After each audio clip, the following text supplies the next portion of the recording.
علیکم ورحمۃ اللہ وبرکاتہ۔ قیامت کب آئے گی؟ یہ سوال عام طور پر ذہنوں میں ابھرتا ہے، قیامت کب آئے گی؟ لیکن اس کا علم اللہ تعالی نے کسی کو نہیں دیا۔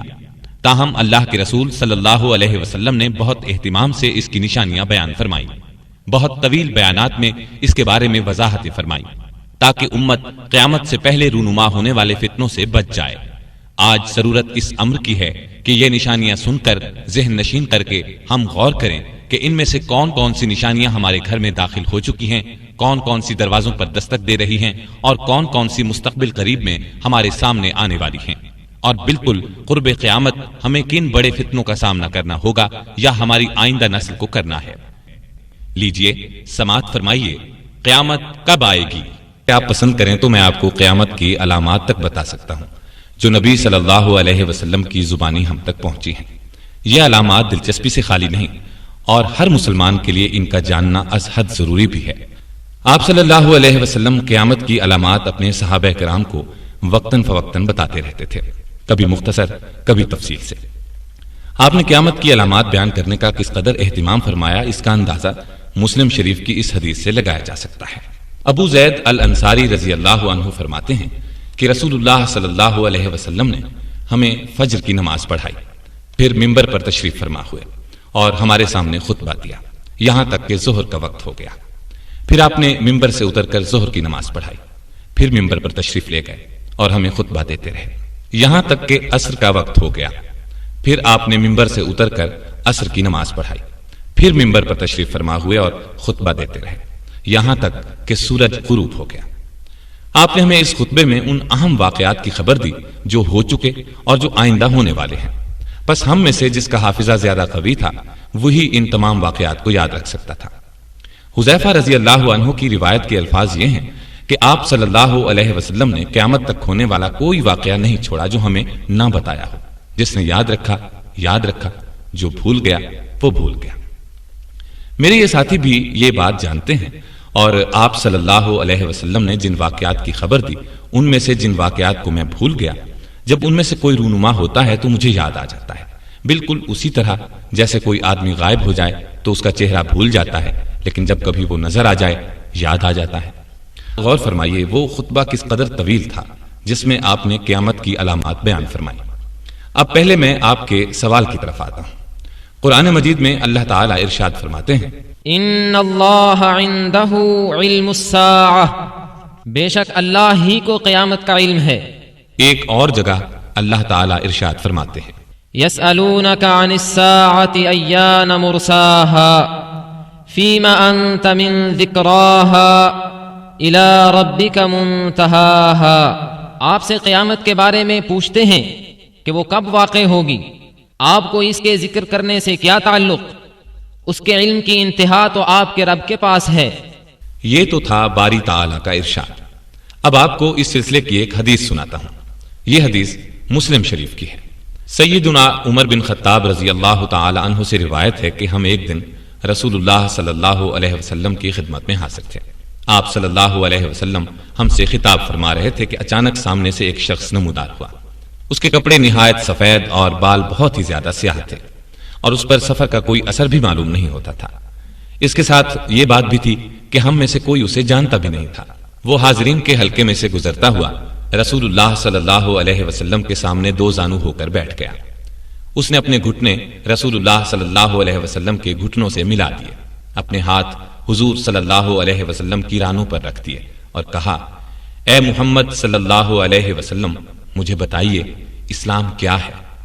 آپ نے فرمایا، اسلام یہ ہے کہ تم گواہی دو اللہ کے سوا کوئی معبود نہیں، محمد اللہ کے رسول ہیں، اور نماز قائم کرو اور زکوٰۃ ادا کرو اور ماہ رمضان کے روزے رکھو، اگر بیت اللہ کے حج کی طاقت رکھتے ہو تو حج کرو۔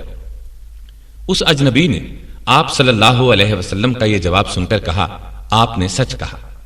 عمر رضی اللہ تعالیٰ عنہ جو اس حدیث کے راوی ہیں فرماتے ہیں کہ اس کی بات سن کر ہمیں تعجب ہوا کہ یہ شخص خود پوچھتا ہے اور تصدیق بھی کرتا ہے۔ اس کے بعد اس نے پوچھا، اب مجھے بتائیے ایمان کیا ہے؟ آپ صلی اللہ علیہ وسلم نے فرمایا، ایمان یہ ہے کہ تم اللہ، اس کے فرشتوں، اس کی کتابوں، اس کے رسولوں اور قیامت کے دن کو حق جانو اور مانو، ہر خیر اور شر کو بھی حق جانو اور مانو۔ اس نے کہا آپ نے سچ فرمایا۔ اس کے بعد اس اجنبی نے پوچھا آپ مجھے بتائیے احسان کیا ہے؟ آپ نے فرمایا احسان یہ ہے کہ اللہ کی بندگی تم اس طرح کرو گویا تم اس کو دیکھ رہے ہو، کیونکہ اگرچہ تم اس کو نہیں دیکھتے لیکن وہ تو تمہیں دیکھ رہا ہے۔ پھر اس نے پوچھا مجھے قیامت کے بارے میں بتائیے کہ کب واقع ہوگی؟ آپ نے اس کے جواب میں فرمایا جس سے یہ سوال کیا جا رہا ہے وہ اس سوال کرنے والے سے زیادہ نہیں جانتا۔ پھر اس نے کہا مجھے اس کی کچھ نشانیاں ہی بتائیے۔ آپ صلی اللہ علیہ وسلم نے فرمایا اس کی ایک نشانی تو یہ ہے کہ لونڈی اپنی مالکہ اور آقا کو جنے گی۔ ایک نشانی یہ ہے کہ تم دیکھو گے جن کے پاؤں میں جوتا اور تن پر کپڑے نہیں ہیں اور جو تنگ دست اور بکریاں چرانے والے ہیں وہ بڑی بڑی عمارتیں بنانے لگیں گے اور اس میں ایک دوسرے پر بازی لے جانے کی کوشش کریں گے۔ عمر رضی اللہ تعالیٰ عنہ فرماتے ہیں کہ یہ باتیں کر کے وہ اجنبی چلا گیا۔ پھر کچھ عرصہ گزرنے پر آپ صلی اللہ علیہ وسلم نے مجھ سے فرمایا اے عمر کیا تم جانتے ہو وہ سوال کرنے والا کون تھا؟ میں نے عرض کیا اللہ اور اس کا رسول ہی زیادہ جاننے والے ہیں۔ آپ صلی اللہ علیہ وسلم نے فرمایا وہ جبریل تھے، تمہاری اس مجلس میں اسی لیے آئے تھے کہ تم لوگوں کو تمہارا دین سکھا دیں۔ یہ حدیث بخاری میں بھی ہے۔ اس میں آپ صلی اللہ علیہ وسلم نے واضح طور پر ارشاد فرما دیا کہ قیامت کا علم مجھے بھی نہیں۔ آپ صلی اللہ علیہ وسلم نے قیامت کے آثار اور نشانیاں اس قدر وضاحت سے اور کھول کھول کر بیان فرمائی ہیں کہ حیرت ہوتی ہے۔ ویسے آج کے دور میں فتنوں سے بچنے کے لیے ان نشانیوں کا جاننا ہر مسلمان کے لیے انتہائی ضروری ہے۔ قیامت دراصل سورہ اسرافیل کی اس خوفناک چیخ کا نام ہے جس سے پوری کائنات پر زلزلہ طاری ہو جائے گا۔ اس زلزلے کے ابتدائی جھٹکوں سے ہی مائیں اپنے دودھ پیتے بچوں کو بھول جائیں گی، حاملہ عورتوں کے حمل ساقط ہو جائیں گے۔ اس چیخ اور زلزلے کی شدت میں مسلسل تیزی آتی جائے گی، تمام انسان اور جانور اس سے مرنا شروع ہو جائیں گے، یہاں تک کہ زمین اور آسمان میں کوئی جاندار زندہ نہیں بچے گا۔ زمین پھٹ جائے گی، پہاڑ دھنی ہوئی اون کی طرح اڑتے پھریں گے، ستارے ٹوٹ ٹوٹ کر گریں گے، چاند اور سورج اپنی روشنی کھو بیٹھیں گے، پورا عالم گھنگھور تاریکی کی لپیٹ میں آ جائے گا، آسمان بھی ٹوٹ پھوٹ جائے گا۔ اس طرح پوری کی پوری کائنات موت کی آغوش میں جا سوئے گی۔ اس عظیم دن کی خبر تمام انبیاء کرام نے اپنی اپنی امتوں کو دی۔ نبی کریم صلی اللہ علیہ وسلم نے آ کر بتایا کہ قیامت قریب آ پہنچی اور میں اس دنیا میں اللہ کا آخری رسول ہوں۔ قرآن کریم اللہ کی آخری کتاب ہے، لیکن قیامت آئے گی کب اس کی ٹھیک ٹھیک تاریخ تو کجا سال اور صدی تک اللہ کے سوا کسی کو معلوم نہیں۔ یہ ایسا راز ہے جو خالق کائنات نے کسی نبی، فرشتے یا کسی اور کو نہیں بتایا۔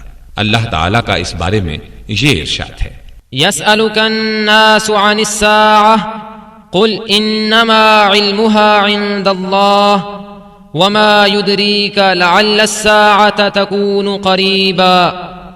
لوگ آپ سے قیامت کے بارے میں پوچھتے ہیں، کہہ دو کہ اس کا علم صرف اللہ کے پاس ہے، آپ کو کیا خبر، بہت ممکن ہے کہ قیامت بالکل ہی قریب ہو۔ اب اس سلسلے کی احادیث بیان کرتا ہوں۔ احادیث بیان کرنے کے بعد قیامت کی نشانیوں کو ایک ترتیب سے بتاؤں گا، یعنی زمانے کے لحاظ سے بیان کروں گا تاکہ یہ بات ذہن میں آ جائے کہ کون کون سی نشانیاں پہلے نظر آئیں گی، کون سی اس کے بعد۔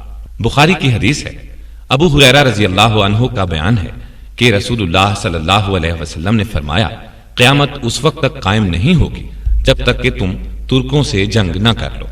ان کی آنکھیں چھوٹی، چہرے سرخ اور ناکیں چھوٹی اور چپٹی ہوں گی۔ ان کے چہرے ایسی ڈھال کی مانند ہوں گے جن پر تہ بتہ چمڑا چڑھا دیا گیا ہو، اور قیامت نہیں آئے گی یہاں تک کہ تم ایسی قوم سے جنگ نہ کر لو جن کے جوتے بالوں کے ہوں گے۔ ایک روایت کے الفاظ یوں ہیں، علامات قیامت میں سے یہ بات بھی ہے کہ تم ایسی قوم سے جنگ کرو گے جن کے چہرے چوڑے ہوں گے۔ مسلم کی حدیث میں ان لوگوں کی یہ نشانی بھی بیان کی گئی ہے کہ وہ بالوں کا لباس پہنتے ہوں گے۔ ان احادیث میں جس قوم سے مسلمانوں کو جنگ کی خبر دی گئی ہے وہ تاتاری ہیں۔ یہ لوگ ترکستان سے قہر الہی بن کر عالم اسلام پر ٹوٹ پڑے تھے۔ اس قوم کی جتنی تفصیلات نبی صلی اللہ علیہ وسلم نے بیان فرمائی تھی وہ سب حرف بحرف دیکھنے میں آئیں۔ یہ فتنہ 656 ہجری میں عروج پر پہنچا جبکہ تاتاریوں کے ہاتھوں بغداد تباہ ہوا۔ انہوں نے بنو عباس کے آخری خلیفہ مستعصم کو قتل کر ڈالا اور عالم اسلام کے بیشتر ممالک تہس نہس کر دیے۔ مسلم شریف کی شرح لکھنے والے امام نووی رحمہ اللہ نے وہ دور اپنی آنکھوں سے دیکھا ہے، کیونکہ ان کی ولادت 621 ہجری میں اور وفات 676 ہجری میں ہوئی۔ چنانچہ مسلم کی شرح میں وہ ان احادیث کے بارے میں بیان فرماتے ہیں۔ یہ سب پیش گوئیاں رسول اللہ صلی اللہ علیہ وسلم کا معجزہ ہیں، کیونکہ ان ترکوں سے جنگ ہو کر رہی۔ وہ سب صفات ان میں موجود ہیں جو رسول اللہ صلی اللہ علیہ وسلم نے بیان فرمائی۔ ان کی آنکھیں چھوٹی، چہرے سرخ، ناکیں چھوٹی اور چپٹی، چہرے چوڑے ہیں اور ایسی ڈھال کی طرح ہیں جن پر تہ بتہ چمڑا منڈ دیا گیا ہو۔ بالوں کے جوتے پہنتے ہیں۔ غرض یہ ان تمام صفات اور نشانیوں کے ساتھ ہمارے زمانے میں موجود ہیں۔ مسلمانوں نے ان سے بارہا جنگ کی ہے اور اب بھی کر رہے ہیں۔ ہم اللہ سے دعا کرتے ہیں کہ مسلمانوں کے حق میں بہتر انجام کرے، مسلمانوں پر اپنا لطف ہمیشہ برقرار رکھے اور اپنے رسول پر رحمت نازل فرمائے، جو اپنی خواہش نفس سے نہیں بولتے تھے بلکہ جو کچھ وہی ان کی طرف بھیجی جاتی تھی وہی بیان فرماتے تھے۔ بہت خوب، یہ باتیں سن کر ایک عجیب سا مزہ آ رہا ہے۔ میں زندگی میں یہ باتیں پہلی بار سن رہا ہوں۔ مطلب یہ کہ یہ علامت تو پوری ہو چکی ہے۔ ہاں بالکل، اب سنیے، قیامت کی ایسی ہی علامات میں سے ایک علامت حجاز کی آگ۔ کیا فرمایا؟ حجاز کی آگ؟ میں سمجھا نہیں۔ میں وضاحت کرتا ہوں۔ یہ حدیث بھی بخاری اور مسلم کی ہے۔ ابو ہریرہ رضی اللہ تعالی عنہ فرماتے ہیں کہ نبی کریم صلی اللہ علیہ وسلم نے فرمایا، قیامت اس وقت تک نہیں آئے گی جب تک کہ سرزمین حجاز سے ایک آگ نہیں نکلے گی۔ وہ آگ بسرا میں اونٹوں کی گردنیں روشن کر دے گی۔ یہ بات بھی سمجھ میں نہیں آئی۔ وضاحت کرتا ہوں۔ یہ عظیم آگ تاتار کے فتنے سے قریباً 1 سال پہلے مدینہ طیبہ کے نواح میں انہی صفات کے ساتھ ظاہر ہو چکی ہے جو ان احادیث میں بیان کی گئی ہیں۔ یہ آگ جمعہ 6 جمادی الثانی 654 ہجری کو نکلی اور آگ کے بڑے سمندر کی طرح میلوں میں پھیل گئی۔ جو پہاڑ اس کی زد میں آئے ان کو اس نے راکھ بنا ڈالا۔ 52 دن تک یعنی 27 رجب تک مسلسل بھڑکتی رہی اور پوری طرح سرد ہونے میں 3 ماہ لگ گئے۔ اس آگ کی روشنی مکہ مکرمہ، یمبو، تیما، حتیٰ کہ حدیث کے الفاظ کے مطابق بسرا جیسے دور دراز مقام پر بھی دیکھی گئی۔ اس آگ کی خبر پورے عالم اسلام میں پھیل گئی تھی۔ چنانچہ اس زمانے کے محدثین اور مورخین نے اپنی تصانیف میں بہت تفصیل سے اس کا ذکر کیا ہے۔ مسلم شریف کی شرح لکھنے والے امام نووی اس حدیث کی شرح میں فرماتے ہیں، حدیث میں جس آگ کی خبر دی گئی ہے یہ قیامت کی علامات میں سے ایک مستقل علامت ہے، اور ہمارے زمانے میں مدینہ طیبہ میں ایک آگ 654 ہجری میں نکلی ہے جو بہت عظیم آگ تھی۔ مدینہ طیبہ سے مشرقی سمت میں حرہ کے پیچھے نکلی ہے۔ تمام اہل شام اور سب شہروں میں اس کی خبر پہنچ چکی ہے۔ خود مجھے مدینے کے ان لوگوں نے اس کی خبر دی ہے جو اس وقت مدینے میں موجود تھے۔ مشہور مفسر امام محمد بن احمد قرطبی بھی اس زمانے کے بلند پایہ عالم ہیں۔ وہ بھی بخاری اور مسلم کی اس حدیث کے ذیل میں لکھتے ہیں، حجاز میں مدینہ طیبہ سے ایک آگ نکلی ہے، اس کی ابتدا زبردست زلزلے سے ہوئی۔ یہ زلزلہ بدھ 3 جمادی الثانی 654 ہجری کی رات عشاء کے بعد آیا اور جمعے کے دن چاشت کے وقت تک جاری رہ کر ختم ہو گیا، اور آگ قریظہ کے مقام پر حرہ کے پاس نمودار ہوئی۔ یہ ایسے عظیم شہر کی صورت میں نظر آ رہی تھی جس کے گرد فصیل بنی ہوئی ہو اور اس پر کنگرے، برج اور مینارے بنے ہوئے ہوں۔ کچھ ایسے لوگ بھی دکھائی دیے جو اس آگ کو ہانک رہے تھے۔ جس پہاڑ پر سے گزرتی تھی اس کو گرا کر راکھ بنا دیتی تھی، پگھلا دیتی تھی۔ آگ کے اس مجموعے میں سے ایک حصہ سرخ اور نیلا نہر کی صورت میں نکلتا تھا۔ اس میں بادل کسی گرج تھی۔ وہ سامنے کی چٹانوں کو اپنی لپیٹ میں لے لیتا تھا اور عراقی مسافرین کے اڈے تک پہنچ جاتا تھا۔ اس کی وجہ سے راکھ ایک بڑے پہاڑ کی مانند جمع ہو گئی تھی۔ پھر آگ مدینے کے قریب پہنچ گئی، مگر اس کے باوجود مدینے میں ٹھنڈی ہوا آتی رہی۔ اس آگ میں سمندر جیسا جوش و خروش دیکھا گیا۔ میرے ایک ساتھی نے مجھے بتایا کہ میں نے اس آگ کو 5 دن کے فاصلے سے فضا میں بلند ہوتے دیکھا، اور میں نے سنا ہے وہ مکے اور بسرا کے پہاڑوں سے بھی دیکھی گئی ہے۔ اس کے بعد امام قرطبی نے لکھا ہے، یہ واقعہ رسول اللہ صلی اللہ علیہ وسلم کی نبوت کے دلائل میں سے ہے۔ اس آگ کے بارے میں محدث ابو شامہ المقدسی الدمشقی نے بھی اپنی کتاب میں قریب قریب یہی تفصیلات لکھی ہیں۔ علامہ سمہودی نے اپنی کتاب وفاء الوفا میں اس زمانے کے لوگوں کے بیانات قلم بند کیے ہیں۔ یہ کہ اس زمانے میں مدینہ طیبہ کے نواح میں آفتاب اور چاند کی روشنی دھوئیں کی کثرت کی وجہ سے اتنی دھندلی ہو گئی تھی کہ ایسا معلوم ہوتا تھا سورج اور چاند کو گرہن لگ گیا ہے۔ ابو شامہ کا بیان بھی انہوں نے نقل کیا ہے۔ وہ فرماتے ہیں ہمارے یہاں دمشق میں اس کا یہ اثر ظاہر ہوا کہ دیواروں پر سورج کی روشنی دھندلی ہو گئی۔ ہم حیران تھے کہ اس کا کیا سبب ہے، یہاں تک کہ ہمیں اس آگ کی خبر پہنچ گئی۔ اسی زمانے کے ایک بزرگ علامہ قطب الدین قسطلانی ہیں۔ جب آگ لگی تو یہ مکہ میں تھے۔ انہوں نے اس آگ کی تحقیق میں بڑی تگ و دو کی، یہاں تک کہ اس پر ایک کتاب لکھی۔ اس میں عینی گواہوں کے بیانات قلم بند کیے۔ اس کتاب میں انہوں نے یہ عجیب واقعہ نقل کیا ہے۔ مجھے ایک ایسے شخص نے یہ بات بتائی ہے جس پر میں اعتماد کرتا ہوں۔ اس نے ہرہ کے پتھروں میں سے ایک بہت بڑا پتھر اپنی آنکھوں سے دیکھا ہے۔ اس کا کچھ حصہ حرم مدینہ کی حد سے باہر تھا۔ آگ اس کے صرف اس حصے کو لگی جو حرم کی حد سے باہر تھا، اور جب پتھر کے اس حصے تک پہنچی جو حرم میں داخل تھا تو بجھ گئی اور ٹھنڈی ہو گئی۔ یہ نبی اکرم صلی اللہ علیہ وسلم کا ایک اور معجزہ ہے کہ اتنی بڑی آگ حرم مدینہ میں داخل نہ ہو سکی، یہاں تک کہ ایک ہی پتھر کا جو حصہ حرم سے باہر تھا وہ جل گیا، جو اندر تھا اس کو آگ نہ جلا سکی اور ٹھنڈی ہو گئی۔ اسی زمانے کے ایک بزرگ قاضی صدر الدین ہیں۔ یہ دمشق کے حاکم تھے، لیکن قاضی بننے سے پہلے یہ بصرہ میں ایک مدرسے کے مدرس تھے۔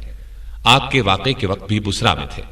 انہوں نے مشہور مفسر حافظ ابن کثیر کو بتایا، جن دنوں یہ آگ نکلی ہوئی تھی میں نے ایک دیہاتی کو کہتے ہوئے سنا، وہ میرے والد کو بتا رہا تھا کہ ہم لوگوں نے اس آگ کی روشنی میں اونٹوں کی گردنیں دیکھی ہیں، اور یہ بالکل وہ بات ہے جس کی خبر رسول اللہ صلی اللہ علیہ وسلم نے دی تھی، یہ کہ اس آگ سے بصرہ میں اونٹوں کی گردنیں روشن ہو جائیں گی۔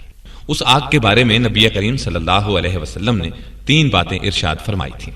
ایک یہ کہ وہ آگ حجاز میں نکلے گی، دوسری یہ کہ اس سے وادی بہہ پڑے گی، تیسری یہ کہ اس سے بصرہ کے مقام پر اونٹوں کی گردنیں روشن ہو جائیں گی۔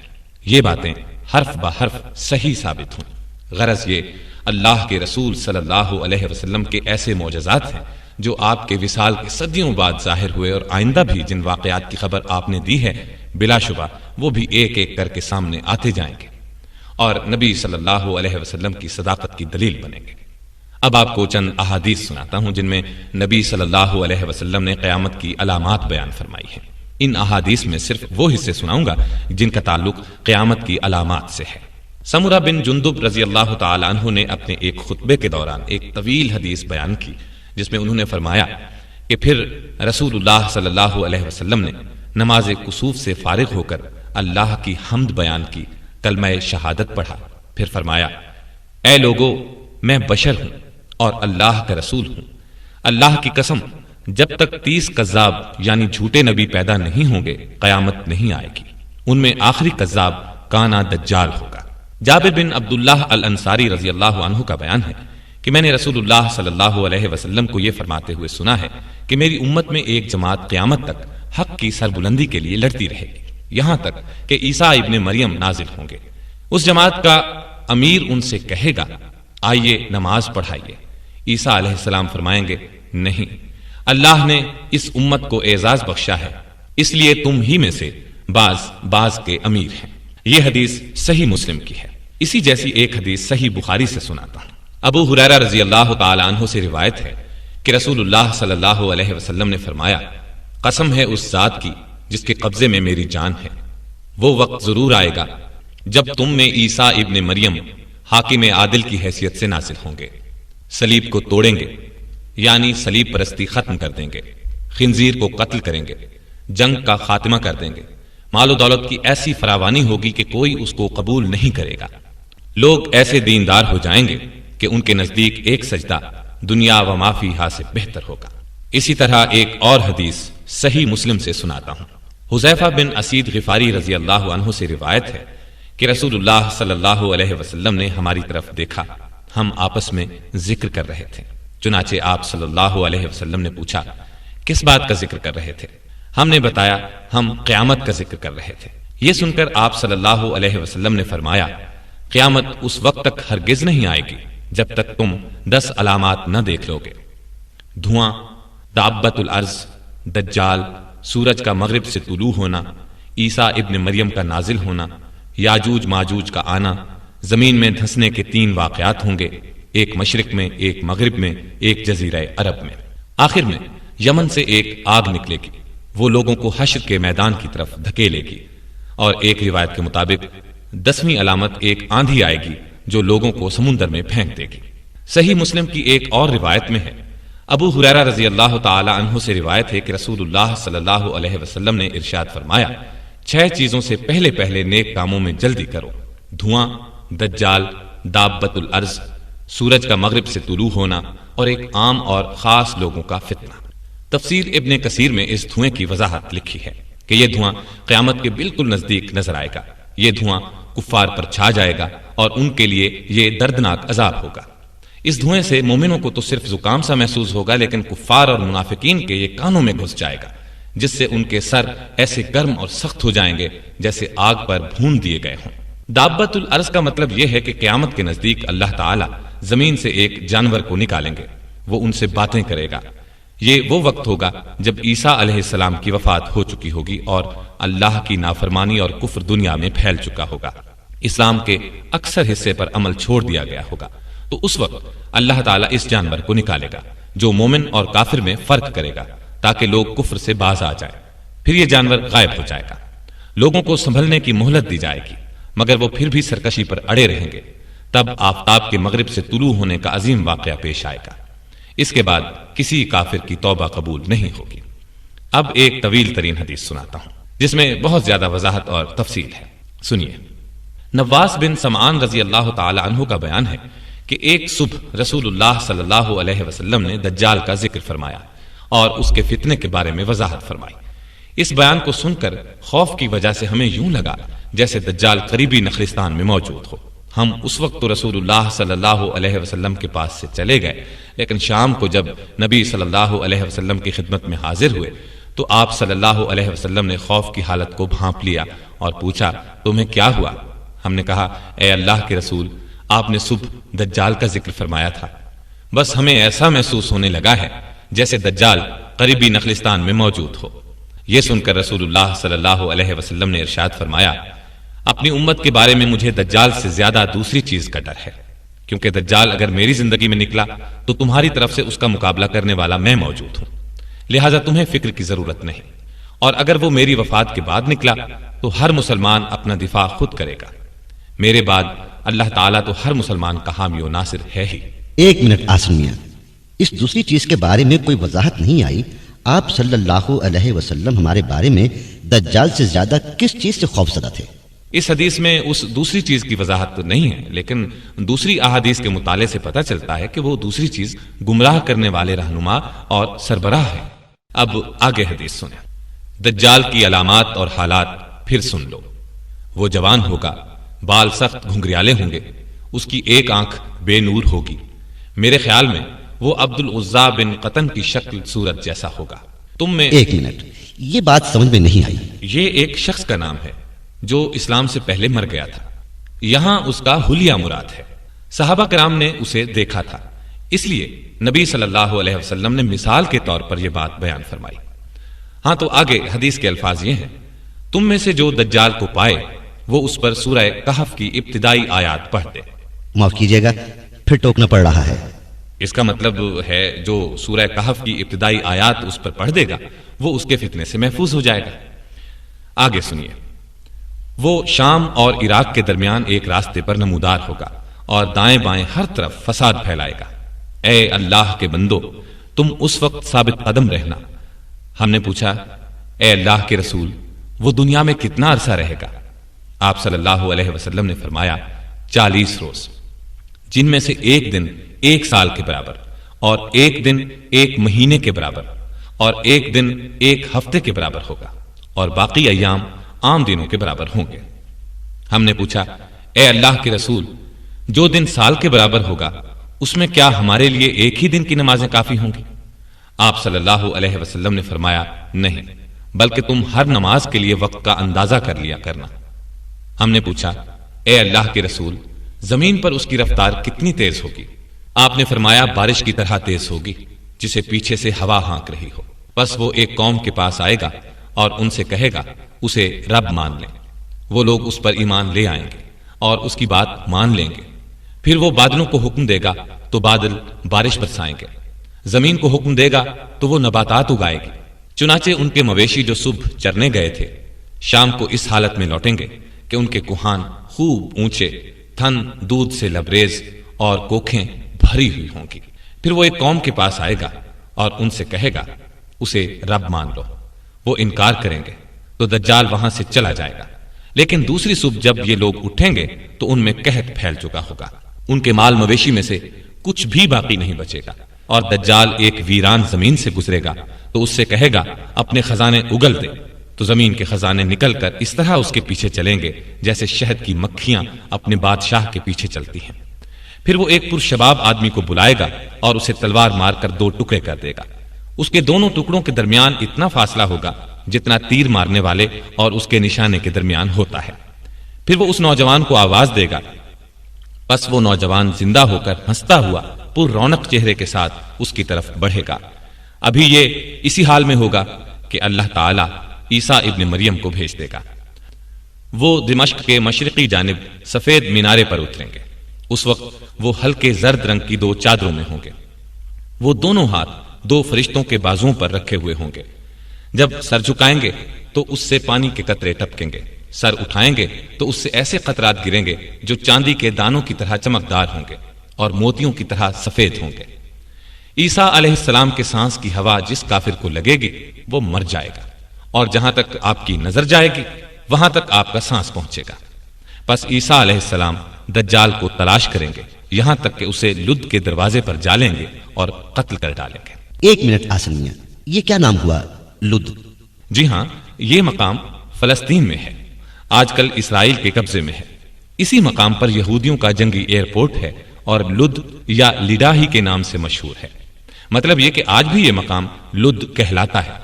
ہاں، تو عیسیٰ علیہ السلام دجال کو قتل کر دیں گے۔ پھر ان کے پاس وہ لوگ آئیں گے جن کو اللہ تعالیٰ نے دجال کے فتنے سے محفوظ رکھا تھا۔ عیسیٰ علیہ السلام ان کے چہروں سے سفر کی گرد اور رنج و غم کے آثار مٹا دیں گے اور انہیں جنت میں بلند درجات کی خوشخبری سنائیں گے۔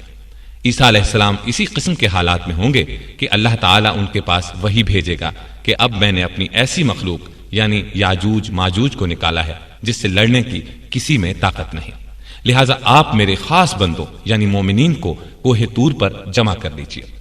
چنانچہ عیسیٰ علیہ السلام ایسا ہی کریں گے، اور اللہ تعالیٰ یاجوج ماجوج کو اتنی بڑی تعداد میں بھیجے گا کہ وہ ہر بلندی سے اتر پڑیں گے اور تیز رفتاری کے باعث پھسلتے ہوئے محسوس ہوں گے۔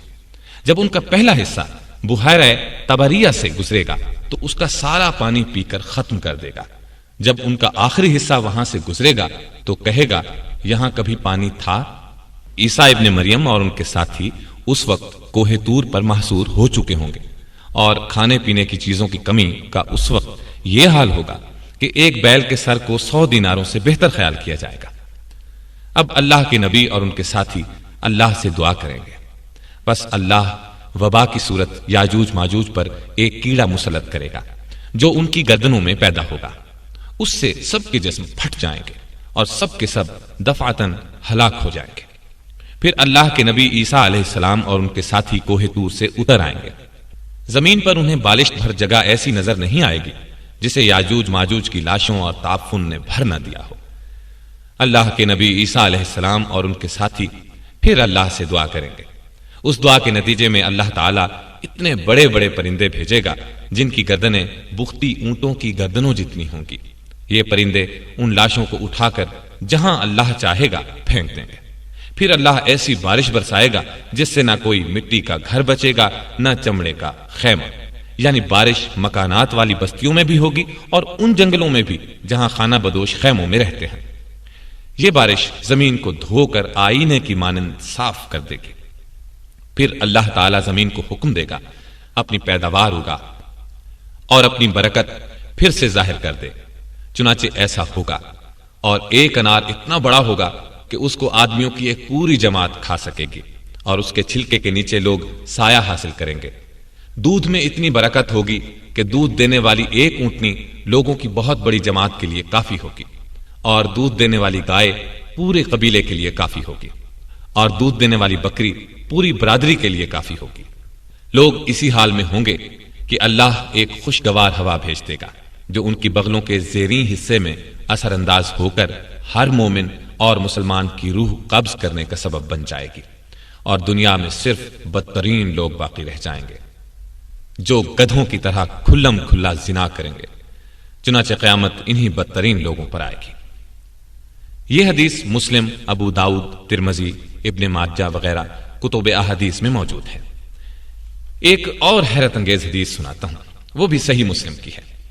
ابو ہریرہ رضی اللہ تعالیٰ عنہ فرماتے ہیں کہ رسول اللہ صلی اللہ علیہ وسلم نے فرمایا، قیامت سے پہلے یہ واقعہ ضرور ہو کر رہے گا کہ اہل روم اعماق یا وابق کے مقام پر پہنچ جائیں گے۔ ان کی طرف مدینے سے ایک لشکر پیش قدمی کرے گا، وہ اس زمانے کے بہترین لوگوں پر مشتمل ہوگا۔ جب دونوں لشکر آمنے سامنے صف بستہ ہوں گے تو رومی کہیں گے، ہمارے جو آدمی قید کیے گئے ہیں اور جو اب مسلمان ہو چکے ہیں، انہیں اور ہمیں تنہا چھوڑ دو، ہم ان سے جنگ کریں گے۔ مسلمان کہیں گے، نہیں، اللہ کی قسم، ہم اپنے بھائیوں کو ہرگز تمہارے حوالے نہیں کریں گے۔ اس پر وہ ان سے جنگ کریں گے۔ ان میں سے 1/3 مسلمان بھاگ کھڑے ہوں گے جن کی توبہ اللہ تعالیٰ کبھی قبول نہیں کریں گے، یعنی ان کو توبہ کی توفیق بھی نہیں ہوگی، اور 1/3 مسلمان قتل ہو جائیں گے جو اللہ کے نزدیک افضل ترین شہداء ہوں گے۔ باقی 1/3 مسلمان فتح حاصل کر لیں گے۔ اس کا نتیجہ یہ ہوگا کہ یہ لوگ آئندہ کے لیے ہر فتنے سے محفوظ ہو جائیں گے۔ اس کے بعد جلد ہی یہ لوگ قسطنطینیہ فتح کر لیں گے۔ یہ لوگ اپنی تلواریں زیتون کے درختوں پر لٹکا کر ابھی مال غنیمت لوٹ رہے ہوں گے کہ شیطان چیخ کر یہ آواز لگائے گا کہ دجال تمہارے پیچھے بستیوں میں گھس آیا ہے۔ یہ سنتے ہی یہ لشکر دجال کا مقابلہ کرنے کے لیے قسطنطینیہ سے روانہ ہو جائے گا، اور یہ خبر اگرچہ غلط ہوگی، لیکن جب یہ لوگ شام پہنچیں گے تو دجال واقعی نکل آئے گا۔ ابھی مسلمان جنگ کی تیاری اور صفیں درست کرنے ہی میں مشغول ہوں گے کہ نماز فجر کی اقامت ہو جائے گی، اور فوراً ہی عیسیٰ ابن مریم علیہ السلام آسمان سے نازل ہو جائیں گے اور مسلمانوں کے امیر کو ان کی امامت کا حکم فرمائیں گے۔ اللہ کا دشمن دجال جب عیسیٰ علیہ السلام کو دیکھے گا تو اس طرح گھلنے لگے گا جس طرح نمک پانی میں گھلتا ہے۔ چنانچہ اگر وہ اس کو قتل نہ کریں تب بھی وہ گھل گھل کر ہلاک ہو جائے، لیکن اللہ اسے ان کے ہاتھوں سے قتل کرائے گا، اور وہ لوگوں کو اپنے حربے پر اس کا خون لگا ہوا دکھائیں گے۔ قاسم صاحب، اب میں آپ کو بہت سی روایات کا خلاصہ سناتا ہوں۔ نبی صلی اللہ علیہ وسلم نے فرمایا، جب دجال نکلے تو تم ثابت قدم رہنا، میں تمہارے سامنے اس کی وہ علامات بیان کیے دیتا ہوں جو پہلے کسی نبی نے بیان نہیں کی۔ وہ سب سے پہلے تو یہ دعویٰ کرے گا کہ میں نبی ہوں، حالانکہ میرے بعد کوئی نبی نہیں۔ پھر وہ دعویٰ کرے گا کہ میں تمہارا رب ہوں، حالانکہ تم اپنے رب کو مرنے سے پہلے نہیں دیکھ سکتے۔ مطلب یہ کہ اس کا نظر آنا ہی اس بات کی دلیل ہوگا کہ وہ رب نہیں ہے۔ دوسرے یہ کہ وہ کانا ہوگا، حالانکہ تمہارا رب کانا نہیں ہے۔ تیسرے یہ کہ اس کی دونوں آنکھوں کے درمیان کافر لکھا ہوگا، جس کو ہر مومن پڑھ لے گا، خواہ وہ لکھنا پڑھنا جانتا نہ بھی ہو۔ دجال کے فتنوں میں سے ایک فتنہ یہ ہوگا کہ اس کے ساتھ ایک جنت اور ایک آگ ہوگی، مگر حقیقت میں اس کی جنت آگ اور آگ جنت ہوگی۔ بس جو شخص اس کی آگ میں مبتلا ہو اس کو چاہیے کہ اللہ سے فریاد کرے اور سورہ کہف کی ابتدائی آیات پڑھے۔ ایسا کرنے سے وہ آگ اس کے لیے اسی طرح ٹھنڈی ہو جائے گی جس طرح ابراہیم علیہ السلام پر ٹھنڈی ہوئی تھی۔ اس کا ایک فتنہ یہ ہوگا کہ وہ کسی دیہاتی سے کہے گا، اگر تیرے مردہ ماں باپ کو میں زندہ کر دوں تو کیا تو شہادت دے گا کہ میں تیرا رب ہوں؟ وہ کہے گا، ہاں، میں گواہی دوں گا۔ بس دیہاتی کے سامنے 2 شیطان اس کے ماں باپ کی صورت بنا کر آئیں گے اور کہیں گے، بیٹا تو اس کی پیروی کر، یہ تیرا رب ہے۔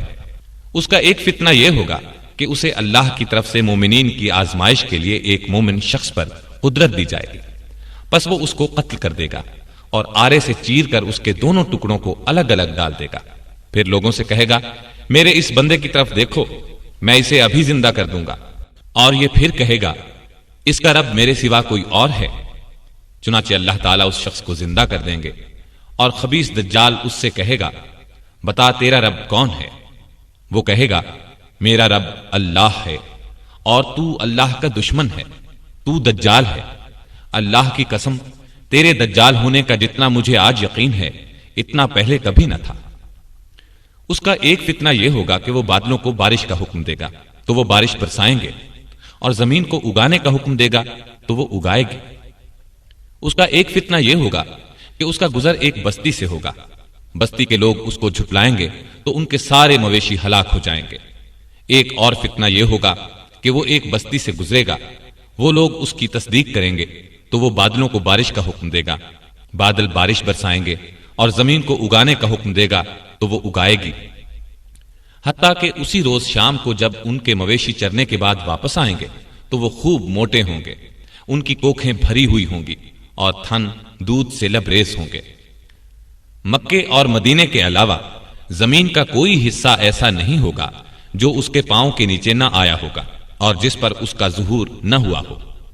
البتہ جس درے سے بھی وہ مکے یا مدینے میں داخل ہونا چاہے گا، فرشتے ننگی تلواریں لے کر اس کے سامنے آ جائیں گے اور وہ آگے بڑھنے کی جرت نہ کر سکے گا، چنانچہ وہ کھاری زمین کے کنارے سرخ ٹیلے پر پڑاؤ ڈال دے گا۔ اب مدینہ طیبہ میں 3 زلزلے آئیں گے جن کے باعث ہر منافق مرد اور عورت مدینے سے نکل کر دجال سے جا ملے گا۔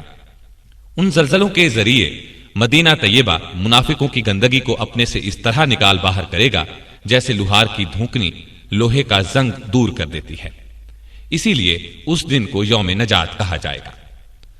یہ حالات سن کر ایک صحابیہ ام شریک رضی اللہ عنہا نے دریافت کیا، اے اللہ کے رسول، اس زمانے میں عرب کہاں ہوں گے؟ یعنی عربوں کے ہوتے ہوئے دجال اس قدر فتنہ کس طرح بپا کرے گا؟ آپ صلی اللہ علیہ وسلم نے فرمایا، عرب اس زمانے میں تھوڑے ہوں گے اور ان میں سے اکثر بیت المقدس میں ہوں گے۔ ان کا امام ایک صالح مرد ہوگا، یعنی امام مہدی۔ ایک دن یہ واقعہ ہوگا کہ ان کا امام صبح کی نماز پڑھانے کے لیے آگے بڑھا ہی ہوگا کہ ان میں عیسیٰ ابن مریم علیہ السلام نازل ہو جائیں گے، چنانچہ امام پیچھے ہٹے گا تاکہ عیسیٰ علیہ السلام نماز پڑھائیں، لیکن عیسیٰ علیہ السلام اس کے کندھوں پر ہاتھ رکھ کر فرمائیں گے، یہ نماز آپ ہی پڑھائیں، کیونکہ اس نماز کی اقامت آپ کے لیے ہوئی ہے۔ جب امام نماز پڑھا کر فارغ ہوں گے تو عیسیٰ علیہ السلام کہیں گے، دروازہ کھولو، دروازہ کھول دیا جائے گا۔ اس کے دوسری طرف دجال ہوگا اور اس کے ساتھ 70,000 یہودی ہوں گے اور قیمتی موٹے کپڑے پہنے ہوں گے۔ جب دجال عیسیٰ علیہ السلام کو دیکھے گا تو اس طرح گھلنے لگے گا جیسے نمک پانی میں گھلتا ہے، وہ بھاگ کھڑا ہوگا۔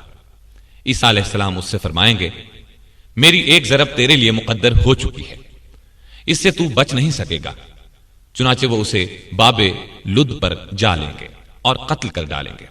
پس اللہ یہودیوں کو شکست دے گا۔ اللہ کی مخلوق میں سے جس چیز کے پیچھے بھی کوئی یہودی چھپنا چاہے گا، خواہ پتھر ہو، درخت ہو یا دیوار، اس چیز کو بولنے کی طاقت عطا فرمائی جائے گی اور وہ پکارے گی، اے مومن، اے اللہ کے بندے، یہ میرے پیچھے یہودی چھپا ہوا ہے، آ کر اسے قتل کر دے۔ پھر عیسیٰ علیہ السلام زکوٰۃ کی وصولی بند کر دیں گے، نہ بکری کی زکوٰۃ وصول کی جائے گی نہ اونٹ کی۔ اس کی وجہ یہ ہوگی کہ سب مالدار ہوں گے، کوئی زکوٰۃ لینے والا نہیں ہوگا، بغض و عداوت ختم ہو جائے گی، ہر زہریلے جانور کا زہر ختم ہو جائے گا، حتیٰ کہ چھوٹا بچہ اگر سانپ کے منہ میں ہاتھ دے دے گا تو وہ اس کو کوئی نقصان نہیں پہنچائے گا، اور چھوٹی بچی شیر کا منہ ہاتھ سے کھولے گی تو وہ اسے کچھ نہیں کہے گا۔ بکریوں کے ریوڑ میں بھیڑیا اس طرح رہے گا جیسے ان کی حفاظت کرنے والا کتا۔ زمین امن و امان سے بھر جائے گی جیسے برتن پانی سے بھر جاتا ہے، اور کلمہ سب کا ایک ہوگا، پس اللہ کے سوا کسی کی عبادت نہ کی جائے گی۔ ابن ماجہ اور مسند احمد کی ایک روایت میں یہ بھی ہے کہ اس کے بعد لوگ اپنے اپنے شہروں کو واپس ہو جائیں گے تو اس وقت یاجوج ماجوج نکل پڑیں گے۔ ان کی تفصیل میں نواس بن سمعان والی حدیث میں بتا ہی چکا ہوں۔ اب ابو داؤد اور مسند احمد وغیرہ سے ایک حدیث اور سن لیں۔ ابو ہریرہ رضی اللہ تعالی عنہ سے روایت ہے کہ نبی اکرم صلی اللہ علیہ وسلم نے فرمایا، میرے اور عیسیٰ ابن مریم علیہ السلام کے درمیان کوئی نبی نہیں، اور وہ نازل ہوں گے۔ جب تم ان کو دیکھو تو پہچان لینا، ان کا قد و قامت میانہ، رنگ سرخ و سفید ہوگا، ہلکے زرد رنگ کی 2 چادروں میں ہوں گے، سر کے بال اگرچہ بھیگے ہوئے نہ ہوں گے تب بھی چمک اور صفائی کی وجہ سے یوں محسوس ہوگا جیسے پانی کے قطرے ٹپک رہے ہیں۔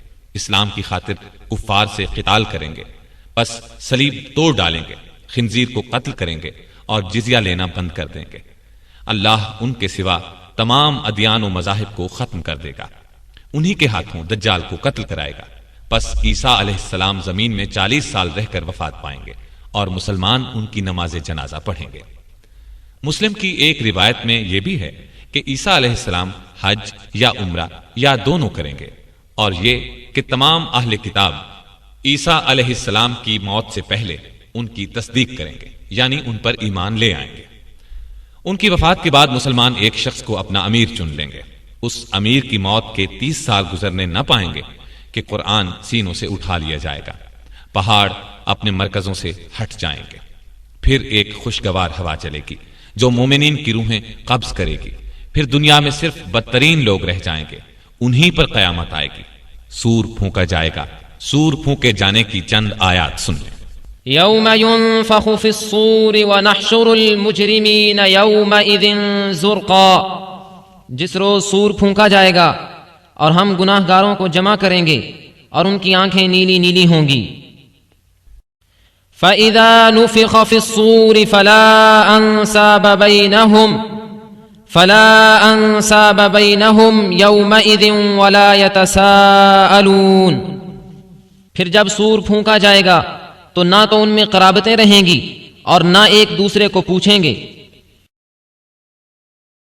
وَيَوْمَ يُنفَخُ فِي الصُّورِ فَفَزِعَ مَن فِي السَّمَاوَاتِ وَمَن فِي الْأَرْضِ إِلَّا مَن شَاءَ اللَّهُ وَكُلٌّ أَتَوْهُ دَاخِرِينَ، اور جس روز سور پھونکا جائے گا تو آسمانوں اور زمین والے سب گھبرا اٹھیں گے مگر جسے اللہ چاہے، اور سب اس کے پاس عاجز ہو کر چلے آئیں گے۔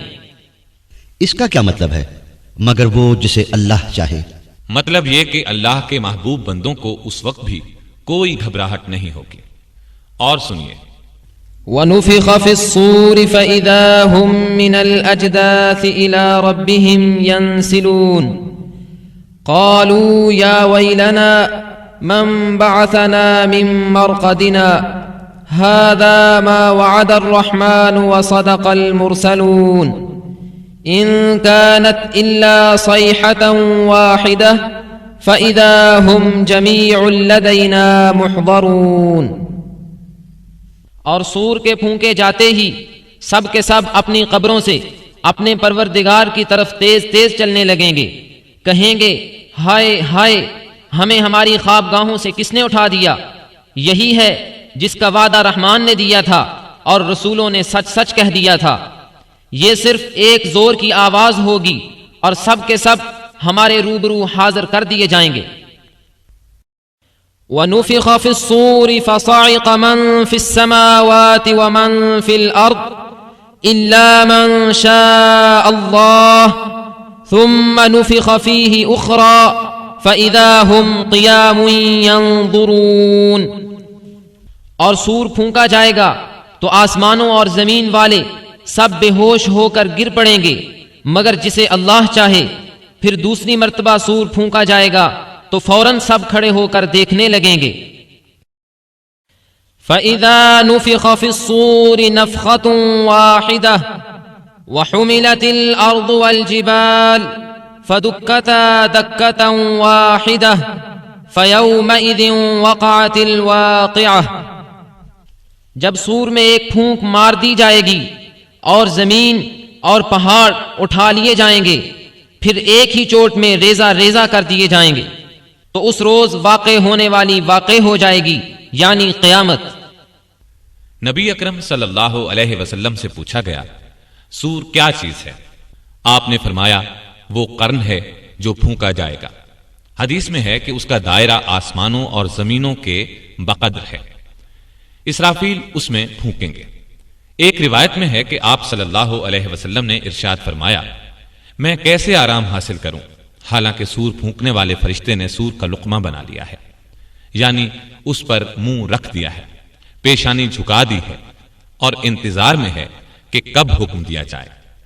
نبی اکرم صلی اللہ علیہ وسلم نے فرمایا اس وقت لوگوں کا یہ حشر ہوگا، مارے گھبراہٹ کے آنکھیں کیری ہو رہی ہوں گی، ایک دوسرے سے چپکے چپکے کہہ رہے ہوں گے دنیا میں تو ہم بہت ہی کم رہے، زیادہ سے زیادہ 10 دن رہے ہوں گے۔ اللہ ان کی اس پوشیدہ بات چیت کو بھی بخوبی جانتے ہیں۔ ان میں سے ایک عاقل اور کامل آدمی کہے گا 10 دن بھی کہاں، ہم تو صرف ایک ہی دن دنیا میں ٹھہرے۔ غرض کفار کو دنیا کی زندگی ایک خواب معلوم ہوگی۔ اس وقت وہ قسمیں کھا کھا کر کہیں گے کہ ہم تو دنیا میں بس ایک گھڑی ہی ٹھہرے۔ سورہ طٰہٰ کی آیت کی یہ تفسیر ابن کثیر میں ہے۔ اب میں اپنی بات کو لپیٹتا ہوں، ترتیب سے واقعات بیان کرنے کی کوشش کروں گا، یعنی زمانے کے اعتبار سے ان کو ترتیب دینے کی کوشش کروں گا، تاکہ اس بات کی وضاحت ہو جائے کہ کون سا واقعہ پہلے اور کون سا اس کے بعد پیش آئے گا۔ قیامت کی بڑی بڑی علامات میں سرزمین حجاز سے آگ کا نکلنا یہ واقعہ پیش آ چکا ہے۔ اس طرح فتنہ تاتار بپا ہو چکا، گھر گھر سے گانے بجانے کی آوازیں ہم سن رہے ہیں، بے حیائی عام ہم آنکھوں سے دیکھ رہے ہیں، والدین کی نافرمانی کوئی ڈھکی چھپی بات نہیں، باپ کے مقابلے میں لوگ دوستوں کو ترجیح دیتے ہیں، یہ بھی اب عام بات ہے۔ میں تو اب ان علامات کو ترتیب بار بیان کروں گا جن کو ابھی معرض وجود میں آنا ہے، لیکن ان میں سے عام علامات جو اب دیکھنے میں آ رہی ہیں بتاتا چلوں۔ یہ مختلف احادیث میں موجود ہیں، یہاں ان کو جمع کر رہا ہوں۔ یہ تمام نبی اکرم صلی اللہ علیہ وسلم کے ارشادات ہیں۔ لوگوں پر ایک ایسا زمانہ آئے گا کہ دین پر قائم رہنے والے کی حالت اس شخص کی طرح ہوگی جس نے انگارے کو مٹھی میں پکڑ رکھا ہو۔ دنیاوی اعتبار سے سب سے نصیب والا وہ ہوگا جو خود بھی کمینہ اور اس کا باپ بھی کمینہ ہو۔ لیڈر بہت اور امانت دار کم ہوں گے، قبیلوں اور قوموں کے لیڈر منافق، رذیل ترین اور فاسق ہوں گے، بازاروں کے رئیس تاجر ہوں گے، پولیس کی کثرت ہوگی، وہ ظالموں کی پشت پناہی کرے گی، بڑے بڑے عہدے نااہلوں کو ملیں گے، لڑکے حکومت کرنے لگیں گے، تجارت بہت زیادہ پھیل جائے گی، یہاں تک کہ تجارت میں عورت اپنے شوہر کا ہاتھ بٹائے گی، ناپ تول میں کمی کی جائے گی، لکھنے کا رواج بہت بڑھ جائے گا، مگر تعلیم صرف دنیا کے لیے حاصل کی جائے گی۔ قرآن کو گانے بجانے کا آلہ بنا لیا جائے گا، یعنی گا گا کر پڑھیں گے۔ ریا، شہرت اور مالی فائدے کے لیے قرآن کو گا گا کر پڑھنے والوں کی کثرت ہوگی، فقہا کی قلت ہوگی، علماء کو قتل کیا جائے گا۔ ان پر ایسا وقت آئے گا کہ وہ سرخ سونے سے زیادہ اپنی موت کو پسند کریں گے۔ اس امت کے آخری لوگ پہلے لوگوں پر لعنت کریں گے۔ امانت دار کو خائن اور خائن کو امانت دار کہا جائے گا، جھوٹے کو سچا اور سچے کو جھوٹا کہا جائے گا، اچھائی کو برا اور برائی کو اچھا سمجھا جائے گا، اجنبی لوگوں سے حسن سلوک کیا جائے گا اور رشتہ داروں کے حقوق پامال کیے جائیں گے، بیوی کی اطاعت اور ماں باپ کی نافرمانی کی جائے گی، مسجدوں میں شور و شغب اور دنیا کی باتیں ہوں گی، سلام صرف جان پہچان کے لوگوں کو کیا جائے گا، حالانکہ سلام ہر مسلمان کو کرنا چاہیے، چاہے اس سے جان پہچان ہو یا نہ ہو۔ طلاقوں کی کثرت ہوگی، نیک لوگ چھپتے پھریں گے، کمینے لوگوں کا دور دورہ ہوگا، لوگ فخر اور ریا کے طور پر اونچی اونچی عمارات بنانے میں ایک دوسرے کا مقابلہ کریں گے، شراب کا نام نبید، سود کا نام نفع اور رشوت کا نام ہدیہ رکھ کر ان کو حلال سمجھا جائے گا، سود، جوا، گانے بجانے کے آلات، شراب خوری اور زنا کی کثرت ہوگی، بے حیائی اور حرامی اولاد کی کثرت ہوگی، دعوت میں کھانے پینے کے علاوہ عورتیں بھی پیش کی جائیں گی، اچانک اموات کی کثرت ہوگی، لوگ موٹی موٹی گدیوں پر سواری کر کے مسجدوں کے دروازوں تک آئیں گے، ان کی عورتیں کپڑے پہنتی ہوں گی لیکن لباس باریک اور چست ہونے کی وجہ سے ننگی ہوں گی، ان کے سر بختی اونٹوں کے کوہانوں کی طرح ہوں گے، یعنی وہ اس طرح بال بنائیں گی تو اونٹ کے کوہان نظر آئیں گے، مٹک مٹک کر چلیں گے، لوگوں کو اپنی طرف مائل کریں گے، یہ لوگ نہ جنت میں داخل ہوں گے نہ اس کی خوشبو پائیں گے، مومن آدمی ان کے نزدیک باندی سے بھی زیادہ رذیل ہوگا، مومن ان برائیوں کو دیکھے گا مگر روک نہیں سکے گا، جس کی وجہ سے وہ اندر ہی اندر کڑھتا رہے گا۔ یہ تمام علامات نبی اکرم صلی اللہ علیہ وسلم نے اس زمانے میں بیان فرمائی جب ان کا تصور بھی مشکل تھا، لیکن آج ہم اپنی آنکھوں سے ان سب کو دیکھ رہے ہیں۔ کوئی علامت اپنی انتہا کو پہنچی ہوئی ہے، کوئی ابھی ابتدائی مرحلے میں ہے۔ جب یہ سب علامات اپنی انتہا کو پہنچ جائیں گی، اس وقت قیامت کی بڑی بڑی اور قریبی علامات کا سلسلہ شروع ہو جائے گا، جو مختصراً دوبارہ عرض کرتا ہوں۔ عیسیٰ علیہ السلام کی آمد سے قبل مسلمان امام مہدی کی قیادت میں رومیوں سے جنگ کریں گے اور جنگ میں قسطنطینیہ کو فتح کریں گے۔ جب یہ لوگ مال غنیمت جمع کر رہے ہوں گے تو شیطان کی طرف سے دجال کے نکل آنے کی جھوٹی خبر مشہور ہوگی۔ جب لشکر کے لوگ واپس شام پہنچیں گے تو دجال واقعی نکل آئے گا اور اس کے ساتھ 70,000 اصفہان کے یہودی ہوں گے۔ جب دجال کا فتنہ اپنے عروج پر ہوگا تو اس وقت عیسیٰ علیہ السلام کا دمشق کی مشرقی سمت سفید مینارے پر فجر کے وقت نزول ہوگا۔ عیسیٰ علیہ السلام دجال کا تعاقب کریں گے اور اسے لد کے مقام پر قتل کریں گے۔ عیسیٰ علیہ السلام صلیب کو توڑیں گے اور یہودیوں کو چن چن کر قتل کریں گے اور خنزیر کو قتل کریں گے۔ ان کے زمانے میں کوئی بھی غیر مسلم نہیں رہے گا، تمام لوگ اسلام لے آئیں گے، ہر طرف امن و امان ہوگا، آپس میں پیار محبت ہوگا اور نفرت و بغض دلوں میں باقی نہ رہے گا۔ عیسیٰ علیہ السلام کے زمانے ہی میں یاجوج ماجوج نکلیں گے اور ہر طرف تباہی پھیلائیں گے۔ عیسیٰ علیہ السلام اللہ سے دعا کریں گے جس کے نتیجے میں وہ ہلاک ہو جائیں گے۔ عیسیٰ علیہ السلام اس دنیا میں 40 سال اور ایک روایت کے مطابق 45 سال رہیں گے۔ ان کے زمانے میں پوری دنیا میں ایک بھی کافر نہیں رہے گا، جہاد موقوف ہو جائے گا، نہ خراج وصول کیا جائے گا اور نہ جزیہ، مال و زر کی فراوانی ہوگی۔ جب آپ کی وفات ہوگی تو مسلمان آپ کی نماز جنازہ پڑھیں گے اور آپ کو دفن کریں گے۔ عیسیٰ علیہ السلام کی وفات کے بعد ایک جانور زمین سے نکلے گا جو لوگوں سے باتیں کرے گا۔ اس کے بعد زمین میں دھنس جانے کے 3 واقعات ہوں گے، ایک مشرق میں، دوسرا مغرب میں اور تیسرا جزیرہ عرب میں۔ قیامت کی ایک بہت بڑی علامت یہ ہوگی کہ سورج ایک روز مغرب سے طلوع ہوگا، جسے دیکھتے ہی تمام کافر ایمان لے آئیں گے، لیکن اس علامت کے ظاہر ہونے کے بعد کسی کا ایمان لانا قبول نہیں کیا جائے گا اور گناہ گار مسلمانوں کی اس وقت کی توبہ بھی قبول نہ ہوگی۔ ایک خوشگوار ہوا چلے گی، وہ تمام مومنین کی روحیں قبض کر لے گی اور کوئی مومن پوری دنیا میں زندہ نہیں رہ جائے گا۔ پھر دنیا میں صرف بدترین لوگ رہ جائیں گے، وہ گدھوں کی طرح کھلم کھلا زنا کریں گے، پھر پہاڑ دھن دیے جائیں گے۔ بالآخر انہی بدترین لوگوں پر قیامت آئے گی، زمین نیچے سے اوپر تک کپ کپائے گی اور جتنے مردے اس میں ہیں سب کو نکال باہر کرے گی۔ پہاڑ اس دن دھنی ہوئی روئی کے گالوں کی طرح اڑتے پھریں گے، زمین لپیٹ دی جائے گی۔ اس دن ہر نیک اور بد کا انجام ظاہر ہو جائے گا۔ اللہ تعالی ہمیں اپنے فضل و کرم سے اس دن کی سختیوں سے بچائے، آمین۔